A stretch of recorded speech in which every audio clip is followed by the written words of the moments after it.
Morning, everyone. I have a handout for you before I get started. Two in-depth here. That's those two back there. One for each of you. There we go.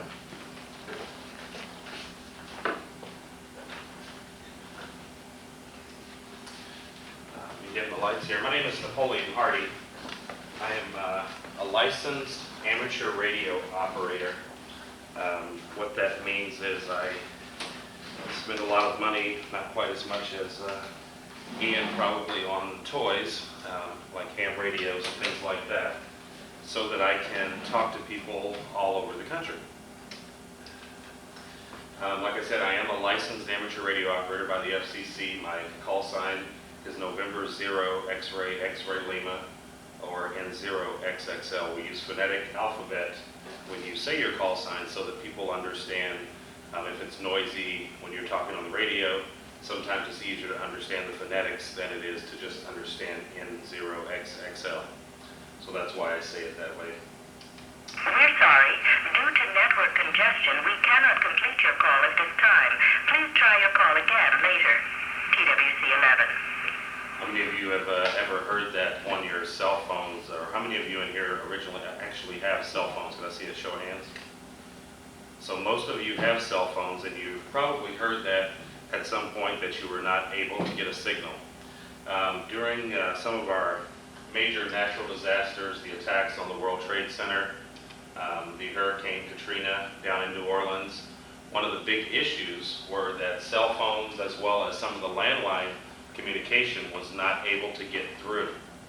There were lots of bottlenecks in landline and cellular traffic, and so it made it very difficult for people to get messages out as far as their health and welfare.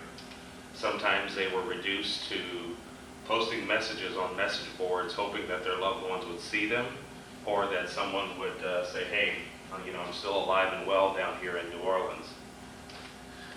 When all else fails, one of the good things about amateur radio is that amateur radio tends to get through because it does not use those same traditional communication mediums, or those same towers and those same microwave links.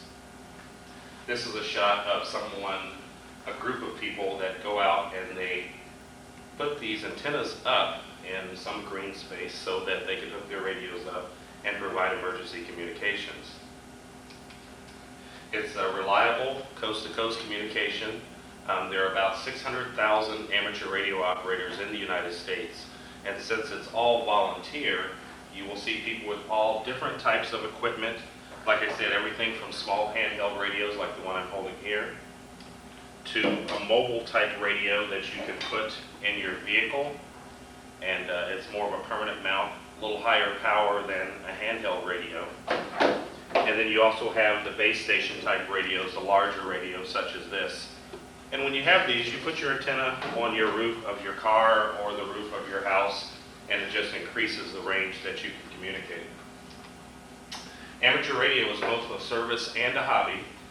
Most amateur radio operators build their radios or other parts of their station as a way of furthering the radio art.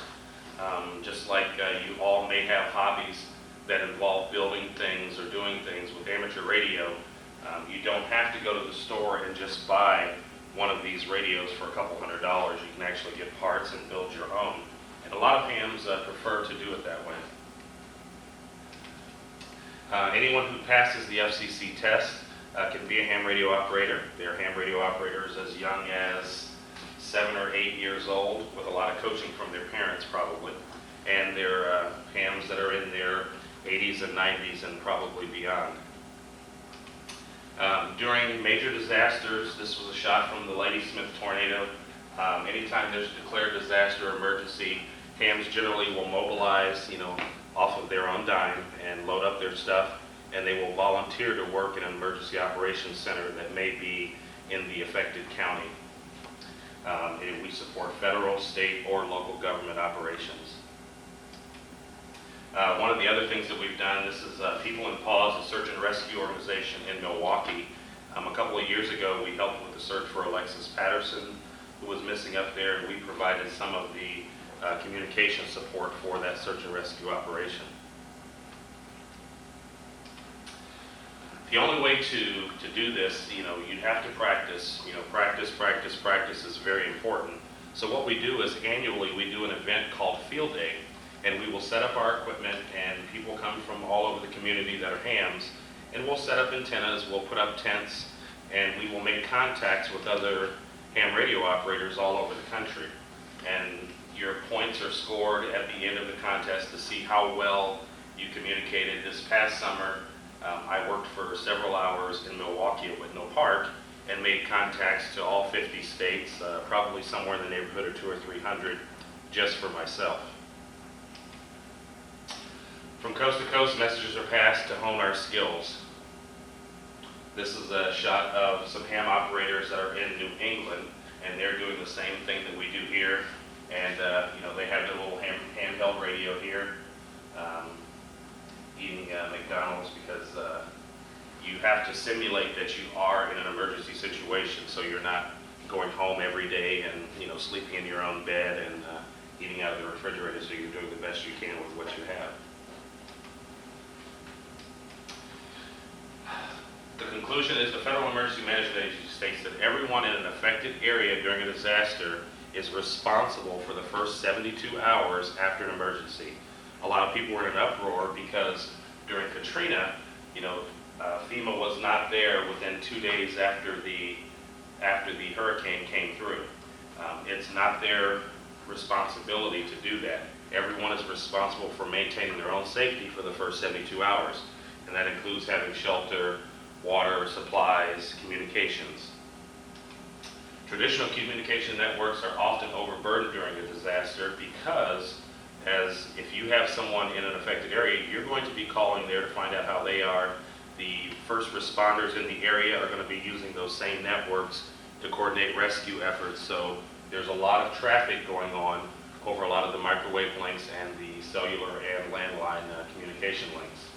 Amateur radio may be an option for letting loved ones know that you're alive and well, and you can find a ham. Like I said, there's 600,000 of them all over the place, and generally if you see the distinctive amateur radio license plates, if you're ever in a situation where there's an emergency here, you look for someone that has those plates, and you can ask them, hey, can you get a message to my mom in New York or wherever she may be, and they will help you out to the best of their ability. You think you know what radio is, but there is a radio you may not have yet discovered. Amateur radio, or as it is often called, ham radio. You can talk to the world. Hey, Yoshi, you're my first contact with Japan. Help when disasters strike. The Hurricane Emergency Net is now open for priority traffic. Or make friends worlds away. G'day, mate. Beautiful day here out in Australia. I tell you what, the waves have... Say hello to the world via amateur radio. The ARRL, the National Organization for Amateur Radio, can teach you how. Visit helloradio.org and say hello to ham radio. All right, well, thank you very much for your attention. I have put my information on the back of your handout. If you have any additional questions about ham radio or would like to get your own amateur radio license, feel free to give me a call and I'll help you out the best I can. Thank you very much.